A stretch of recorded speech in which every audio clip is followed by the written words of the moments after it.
What's up, guys? Today on KeepCookinKC we are going to be doing some cheese, bacon, leftover cheese, bacon, potato, Hey guys, today on KeepCookinKC we are going to be doing leftover baked potato, cheese, chicken, bacon. Hey guys, today on KeepCookinKC we're going to be doing leftover cheese, bacon, potato, chicken, bacon, cheese. Hey guys, today we're going to be doing soup made with cheese, bacon, potatoes, chicken. Can you go wrong? No. So let's do it.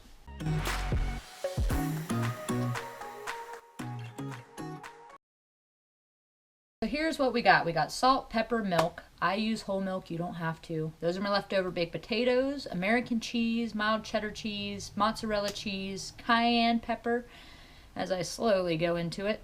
And then you'll see garlic powder. Also, there's my frozen chicken and my bacon. Ah, that is the good stuff right there. So that's all we're going to use in this soup. If you guys didn't happen to see the video where the winner was announced for the pressure cooker, Sarah M was the winner. And also, if you guys are ever like, man, I really wish I knew that there was that contest and I didn't get to see it, just so you know, if you subscribe and hit that bell notification, we will definitely notify you whenever we're going to have another contest, and obviously when our super sweet videos are all being uploaded. So that way it'll give you a chance to win the next contest. I'm putting in the chicken. It's frozen, like I said before. Once I hit the meat button, it'll go ahead and do the 30 minutes of pressure cooking. When I pull it out, it is nearly impossible to pull out because it is so tender. I'm peeling my leftover baked potatoes. You can leave the skin on if you want. I don't recommend that. I know some people like the skin. That's totally up to you. You can make it like a loaded baked potato soup. That makes sense. Loaded baked potato soup, but with chicken. All right, maybe not. So that's what we're going to do. We're going to peel these potatoes, and then once they're all nice and peeled and all the skin is off, we're going to go ahead and start to cut them into little cubes. We want to make sure they're like bite size. You don't want to make them too big. If your potatoes are not already cooked, so if you don't have leftover baked potatoes, that's totally cool. Go ahead and you can either do it by baking them or you can cut them up and boil them. Just make sure that you're not overcooking them because then they'll just make the soup really starchy. My onions are frozen. I like to freeze my onions if they're on sale. I'll slice them and I'll throw them in freezer bags and throw them in the freezer. This is just a cheaper way to do it. Plus, they're not that bad cutting after you pull them out of the freezer. Actually, it's kind of easy and you don't cry. Yeah, I totally bust out crying whenever I cut raw onions. My bacon is also frozen. We had some for breakfast, so, you know, cut it in half and threw the rest in the freezer. It's kind of easier to cut, but you'll see I'm struggling a little bit, which, hey, put a little oomph into it, you're fine. But it makes it easier to dice it, so whenever we come to the dicing part, you'll see what I'm saying. It's kind of easier. Oh gosh, there it is. Yep, that's the little bit of extra oomph I was talking about. Oh, and again. So once you're done slicing it that way, we're actually going to cut it vertically, kind of, I guess you would say, because you want to make those slices into smaller bite-sized slices, because otherwise they're very long and we don't want to eat. We don't want to just like be pulling out bacon out of our mouth and have that be all that we're tasting, although bacon is delicious. But so here we go. We're going to cut, slice down. Please be very careful. If you don't trust yourself, don't worry about it. It's not a big deal. I'm just trying to make it so it's smaller pieces. That's all. No, probably the easiest way is just make sure you watch your fingers, and as you're cutting them, just be careful. That's all. You know, if you ever see me slice my finger on one of these videos, just know, don't do that. And there's some more oomph. Seriously though, it is a lot easier when it's frozen.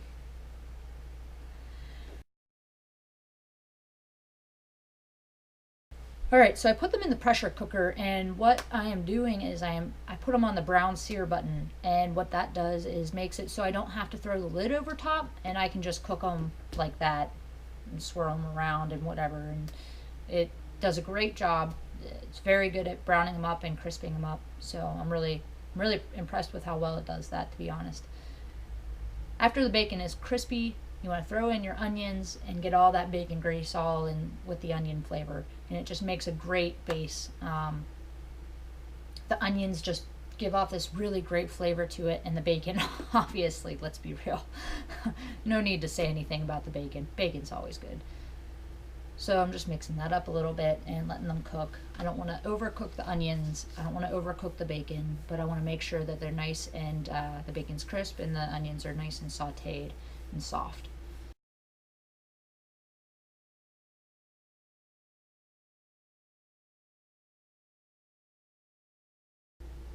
I'm cutting up my chicken.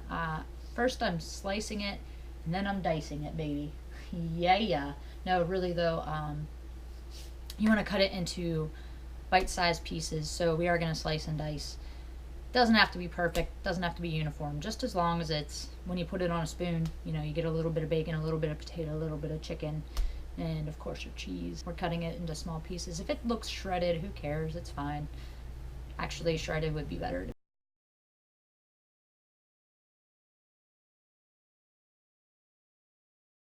Once you're finished cutting your chicken, we're going to add some salt and some pepper onto it, and then you don't have to go crazy, just enough for a little bit of seasoning. And then we're going to toss it into the pressure cooker with the onions and the bacon. Most people's love of their lives are like people or dogs.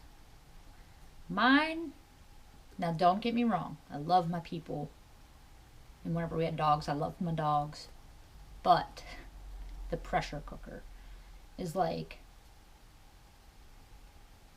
I can do things no man can do. Like cook the crap out of my food and make it taste delicious. And whenever my people can do that, we'll talk. And we're going to go ahead and mix that all in as well, because we want bacon all over it. Ooh, yeah. Oh my gosh, I get so excited about food. I am so sorry. Sometimes I can't control it, and sometimes I like to sing. So sorry about that too. Next goes the potatoes. See how nice and like bite size, everything looks pretty much the same size, and that way we can have good bites of everything in it. Whenever you make potatoes too big, or you make your chicken too big or something, it's just not as good. So we're going to sprinkle in some garlic powder. You don't have to go crazy. And then we're going to sprinkle in, you don't have to. This is cayenne pepper. I love cayenne. I love spice. You can sprinkle some into as needed.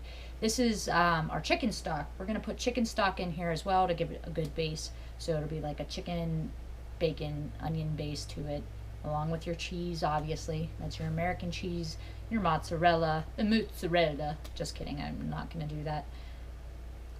And then your cheddar cheese, we're going to dump that whole bag in there, and probably going to add more cheese in later because cheese is always good. So this is 2 cups of milk, and then another 2 cups of milk, and then we're going to probably do 1 more cup of milk for good measure. Maybe not. Yep, there it is. 1 more cup of milk for good measure, and then about a cup of water.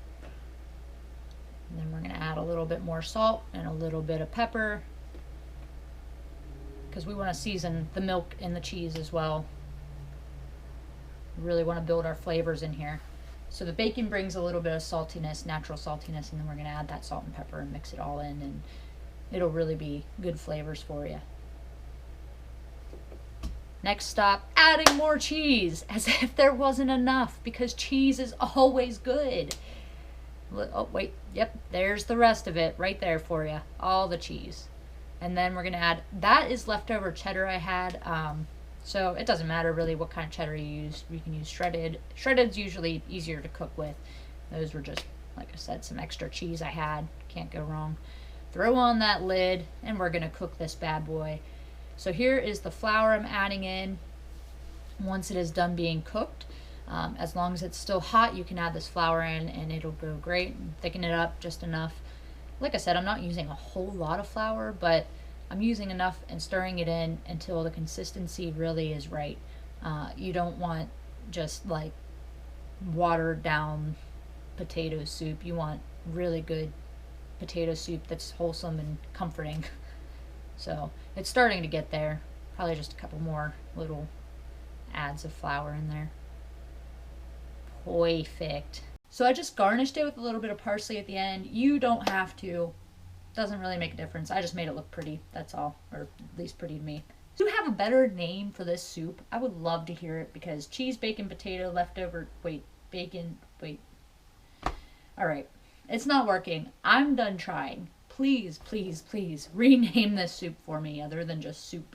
I hope you guys enjoyed this episode of Keep Cooking KC. I love you guys, and I hope it fills your bellies. Throw down a comment down below if you love it, if you tried it, and if it hit the spot for you. Also, you can subscribe right here where the little floaty head is, and that'll show you where my new videos are and what they're going to be about and all that good stuff and blah blah blah. Hit the bell notification. You'll see what I mean.